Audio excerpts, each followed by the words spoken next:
Hey everyone, I am super excited here at the Primetime Penthouse because I just received word yesterday evening that estate sales are back in certain regions of New York, including my region of Central New York.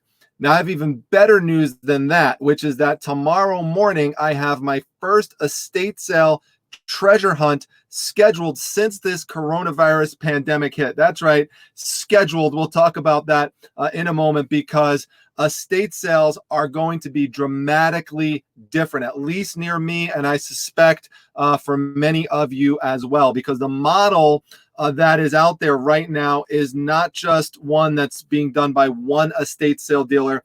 This is being done by multiple estate sale dealers who I use. And the one that I talked to on the phone last night, I always refer to her as my number one favorite estate sale dealer. We were talking on the phone, and she said she thinks that this is going to be the way things are going to be for quite a while. So it's going to require a lot of adjustments, a lot of calibrating over time, not only for ourselves as people going out to source, but also for the estate sale dealers. They're going to be struggling through this as well and trying to figure out how to make all this work. Basically, let me just give you a little bit of brief background into this, and then we'll get into what the changes are. So why did everything come down yesterday? It was like all at once. It was like an avalanche where things just opened up. Well, here in New York, and I get a lot of questions about that because about what's going on here, because a lot of people know I am in New York, and of course, we're the state that's been hit the most with the coronavirus pandemic. Well, what happened is that yesterday, the region of Central New York, as you can see here, was granted permission to reopen. Now, that doesn't mean that everything is just open as usual today, because today is a Friday. So that came out yesterday afternoon.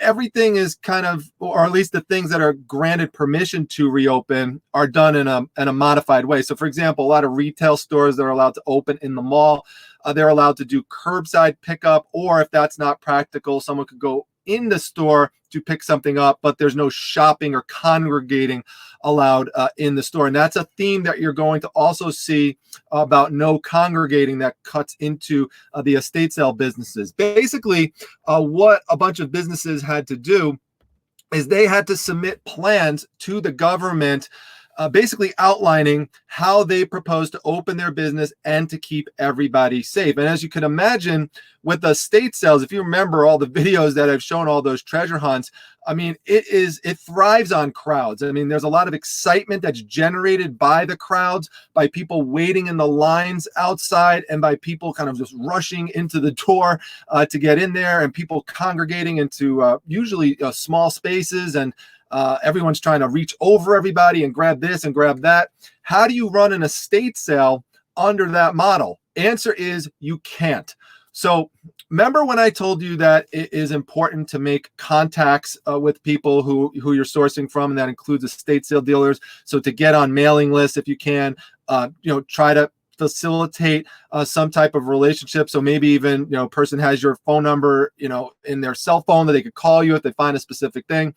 Well, fortunately, the estate sale dealer that I get the best deals from called me yesterday, and she said, so listen, we have a sale near you, and here's what we're going to do. This is the plan. So I'm going to send a text out to you and about 10 or 20 other people, who are trusted customers of the estate sale business. And it's just going to let you know the details about the sale. And then what we're going to do is send out a second email, or a second text message. And if you are interested in coming to it and making an appointment to get stuff, you have to just respond back to it. And I'm going to take people in the order that they respond. So we'll talk about the pros and cons of that in a moment. Now, these are appointments. So the appointments are an hour and 15 minutes. So 1 hour to do the sourcing and 15 minutes to check out. And there can be multiple people that are allowed in the house at the same time, but just a limited number. And it's going to depend on how big the house is. But pretty much it's going to be about 1 or 2 people per room. And if there are more than one person in the room, they have to stay at least 6 feet apart. As soon as you walk into the house, you have to wash your hands. you have to wear a mask. It's mandatory. Now, I know there's going to be some people who are going to say, I don't want to wear a mask. I don't believe in wearing a mask, all that stuff. But the thing is that you have to keep in mind, whether you agree with it or not, is that this is a privately run sale, and so they set the rules. So if you want to be able to source at these estate sales, and that's the rule they have set up, you do have to follow that rule. Like I said, hour-long appointments, and if, it depends on the dealer. Maybe if, there's other stuff you see, and this was mentioned to me yesterday, and you don't have time to grab it on that hour, you might be able to make like a second appointment to come back. So no sooner did I have that discussion, and that's a sale that's actually set up to happen in a couple of weeks, that I received an email from another estate sale dealer that I go to regularly. I actually have it right here, and I'll just read to you some of what was actually written in this.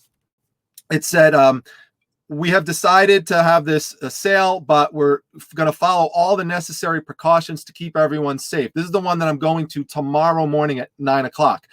Now, this is interesting because what I read here influenced how quickly that I responded to it. It says, we will be following COVID guidelines, social distancing, masks, and gloves, by the way. So you have to wear gloves.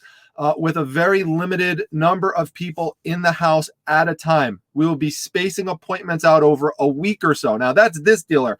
The one that called me on the phone yesterday, that is going to be done over 3 days, like a Friday, Saturday, Sunday type of thing. So each dealer will be a little bit different. Appointments will be available on these days and hours, blah, blah, blah. So she gives different 3-hour time blocks for different days, limiting shopping time to 1 hour to accommodate everyone that we can. And then she includes a list of the things that are there. And lo and behold, what do I see on the list? Comics. Okay, now you don't often come across comics at estate sales, but that's my number one thing.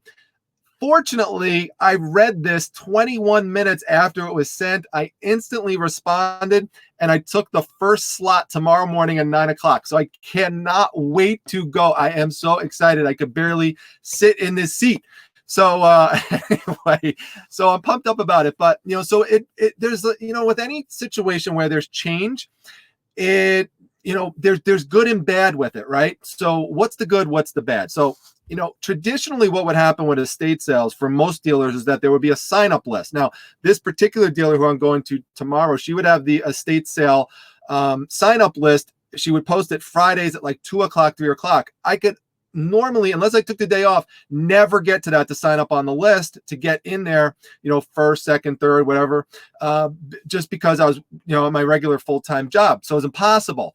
This situation, by responding quickly over email, allows me to get in on that, first couple of people that get in the door. And I'm going to be searching out where those comic books are first thing.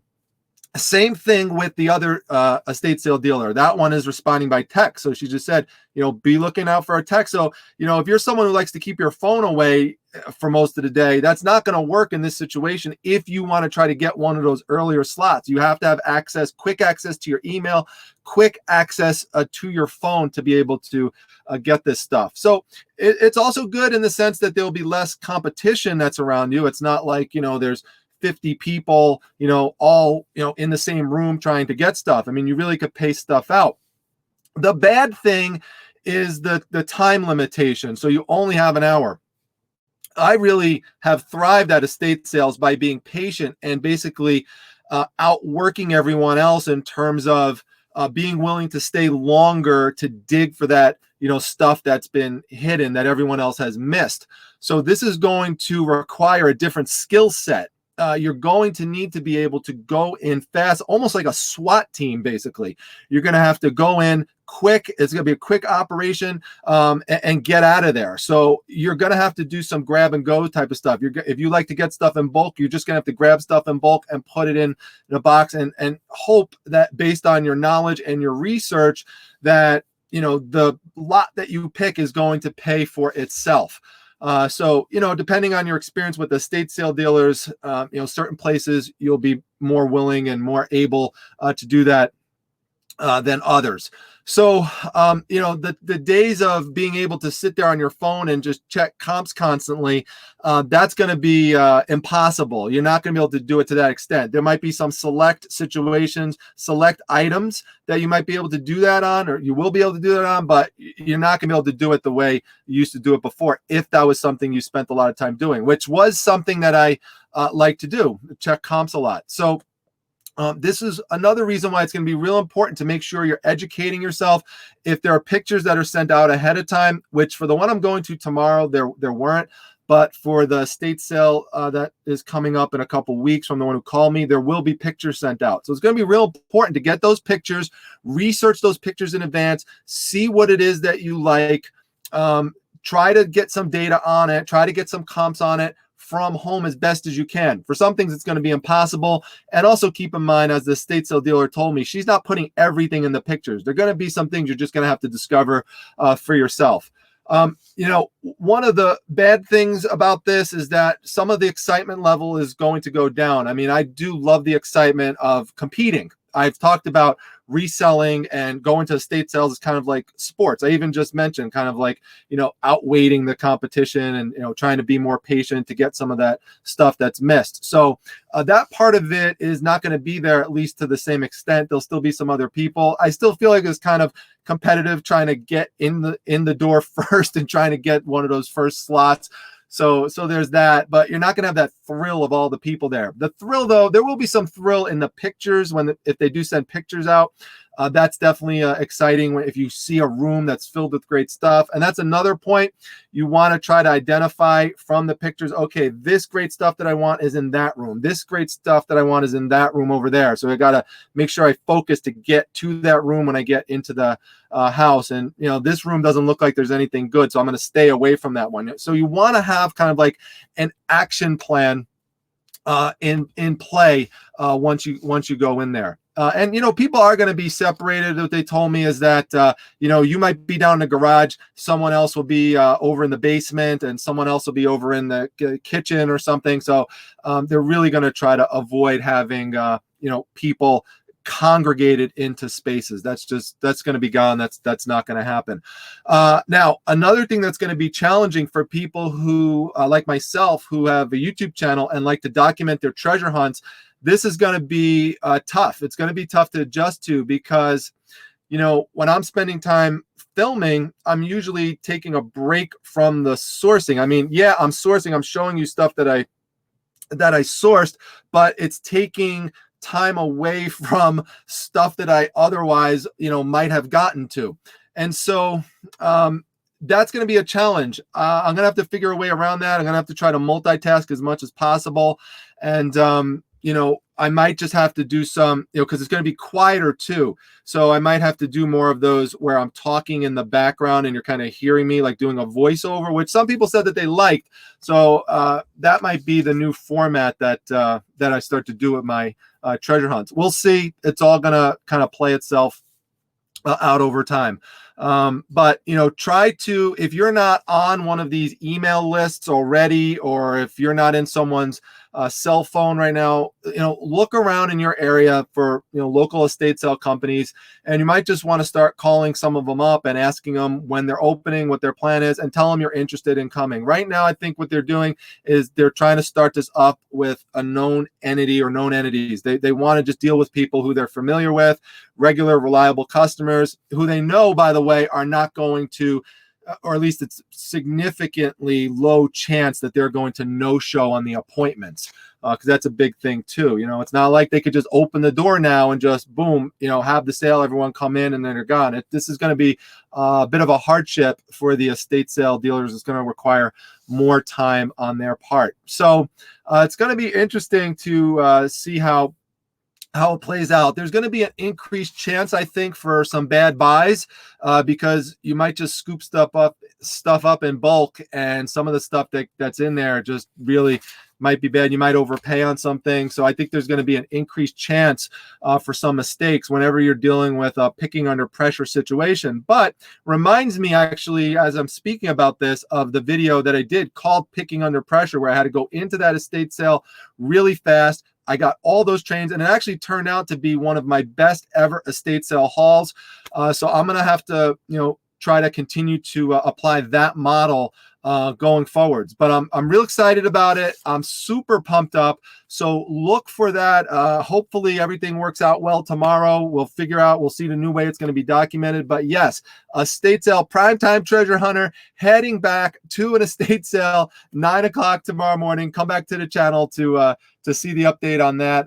I'm very, very excited to see these comic books and all the other stuff that might be there. Well, all right, folks, that's the update to things going on here in New York. I hope you enjoyed it. Thanks for people who are asking about it, including Julie had asked about it yesterday. I told her to hang on for this video and I'd explain it. And Mary McQueen, thank you, Mary. I'm going to give you subscriber of the day for being so supportive and checking in on me, how I'm doing in New York. And you're such a great subscriber to the channel. So thanks a lot. And speaking of subscribers, make sure you subscribe to the channel. Make sure you like the video and, comment down below if you have a question or anything else you want to say. All right, everyone. Well, see you back at the next video, everyone. Take care.